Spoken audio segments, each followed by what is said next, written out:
What's good, everybody? It's your boy Ropes. I wanted to make a video about racism gone wrong. Okay, I want to tell you one of my stories that I experienced coming up. It's pretty funny, man, when I think about it now. But when I was young, I was on my bike game heavy. I was real into bicycles. I remember after church, there was a Stater Brothers grocery store right across the street from where we used to go to church, and my mom would always go there after church to buy whatever we was gonna eat for the rest of the week or whatever. And I hated shopping with my mom because she wanted to buy fruits and vegetables and shit and shit that she had to cook when I wanted to get that fucking pizza in the freezer. Can I have that pizza right there, mom? Can I have, that box of chicken wings right there? And the answer was always no. So shopping with my mom was pretty damn boring. So I used to beg her to let me go over into the magazine section. And when I went into the magazine section, I would always look at back then the Ring magazine. Even though I wasn't reading it back then, I was opening it up to see Muhammad Ali or Mike Tyson or somebody that I knew at that particular age. I was still very young. And I would put that down. I would look at the Mad magazine. Remember the Mad magazine? You guys remember that? With the white dude with the freckles and shit, and he always had a different costume on every issue of the magazine. Damn, I feel old, man. If you remember that magazine, you're old as hell. I don't even know if that magazine still exists, but that used to be one of the magazines I used to look at. I used to love reading the comics and that.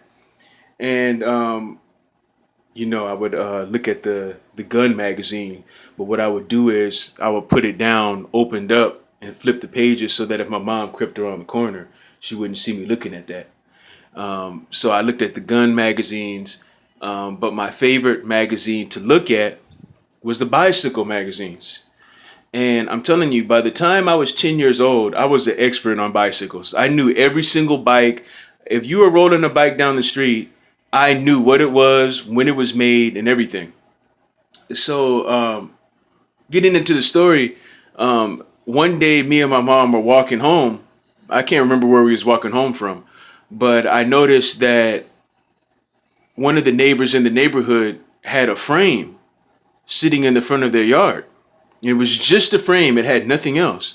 And I knew exactly what it was. It was a GT Performer.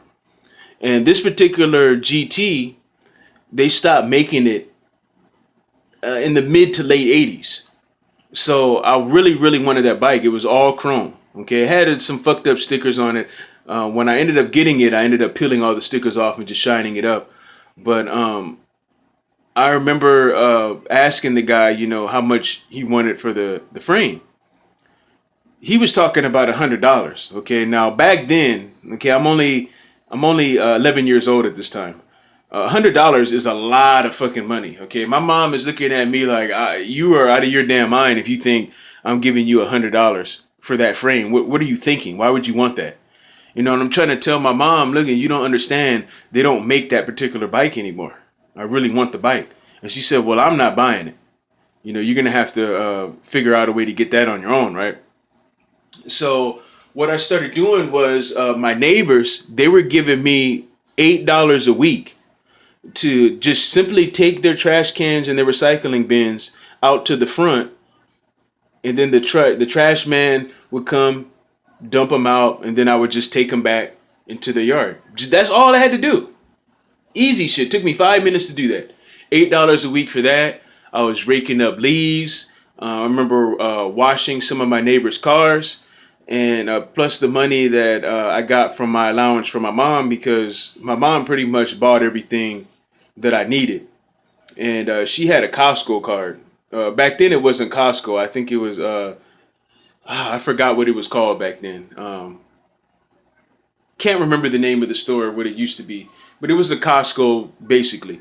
And I would ask my mom to buy me like a bunch of candy and stuff to sell at school, and I would sell candies at school, and I ended up saving up $100 and buying this frame. Okay, but by the time I bought the frame, I was about 12 years old. Okay, and this is the age where I really started hanging out with what you would consider to be the wrong crowd. Even though, I still know some of these guys to this day and I still love them to death, they're still family to me. They would be considered the wrong type of crowd for a 12-year-old. Okay. And how I got introduced to this crowd was one day I was walking home from school and I seen one of my classmates sitting in the car with another kid. Now, mind you, this kid, he's only 11 years old and he's sitting in a whip. Okay. And they asked me, hey, you want to come smoke? So I got in the car and we were smoking. And this kid, he pulled out a wad of fucking money out of his pocket. I'm saying there was 20s in there, fives, there was hundreds in there and everything. So I'm sitting here, I'm selling candies at school and shit. I'm taking out the neighbor's trash and shit like that, barely making any money. And I'm looking at him like, hey man, how the fuck do you do that? You know what I mean? Like, what are you doing? I need to do whatever it is the fuck you're doing. You know what I mean? So he put me up on game. He introduced me to some people. So by the time I had by the time I purchased the frame, it took me no time at all at this point, now that I'm hanging out with the crowd, to buy the wheels for the bike, the tires, white wall tires. I bought pegs to put on the back of the shit. I had two different sets of wheels. I had mags and I had some chrome wheels, with the spokes and shit. I would switch back and forth between those. I had the little laid back seat, the seat with the bend in it. I bought the grips, the chain, everything. Okay. I even bought a number. It was number 11. I bought a number to put on it. And this bike was my pride and joy because I built it from scratch. It was just a frame when I got it. And I didn't just put any bullshit parts on there. I got actual parts that belong to the bike. So you can only imagine me being a kid, how happy I was for this bike, and I was I was going on 13 years old by the time I got everything and found all the parts for this bike. And one day, it was a Sunday, my mom asked me, was I going to go to church? Because once I hit 12 years old, my mom stopped forcing me to go and she started asking me like, hey, are you going to church today? And of course, my answer was no. I wanted to hang out. So I'll never forget, man. It was a Sunday and my friend called because we were about to go on vacation. We were about to be off for a week from school. So he calls me up and he wanted to borrow some Super Nintendo games. He wanted to borrow Super Contra and Star Fox. I'll never forget, okay? And so he called me at my house and I told him that I'll meet him at the park in Pomona. It was Washington Park. He wanted me to meet him there to give him the games so that he can play it for the week. So on my way there, my homie's house where I kicked it at was maybe about 5 houses down from where I lived at. And the park was 3 houses down from where he lived, okay? So on my way there, I'm seeing smoke. I smell food, right?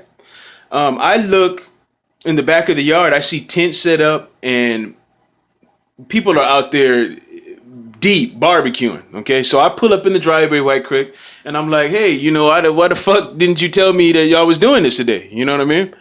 Oh, we thought you was going to church. It started clowning and shit. And I said, nah, you know what I mean? But I'll be right back. I got to take my friend these games right quick and I'll be right back. Have me a motherfucking plate ready, damn it. You know what I mean? So I leave there. I meet my friend at the park. And I give him the games, talk to him for maybe about 3 or 4 minutes. And I started to head back and I'm waiting at the light, right? So I see 3 white men, okay? They're grown, okay? You got to remember, I'm only 12 going on 13 at this time. And these guys look like they were like, 18, 19 or something like that. So they're grown ass men compared to me, in my eyes at that age. And they're a little bit of a ways behind me. And I hear one of them yell out, hey, nigger, give me your bike, right? So, I look back and I notice that they're starting to run after me. So the light changes and I pedal just slow enough because I'm thinking to myself, do these idiots realize that it's Sunday today? Like, do they know that it's going to take me 30 seconds or less to get to where my homie is and pull up in this driveway and it's going to be a very fucked up day for them? And these idiots, they chased me. They were going to take advantage of me, and try to take my bike from me. And I pulled up in that driveway and I yelled out to the homies. And I got to tell you, these guys got probably one of the worst fucking beatings I believe that I've ever seen in my life, man. The shit was damn near traumatizing. I really couldn't sleep for a couple of days after just visualizing the beating that these guys got, man. It was real fucked up. I remember I took a log from my homie's neighbor's tree. My homie had a trash can on the porch, and it was full with firewood from the neighbor. And I picked up a nice little cylinder and smacked one of them right across the fucking chest with it.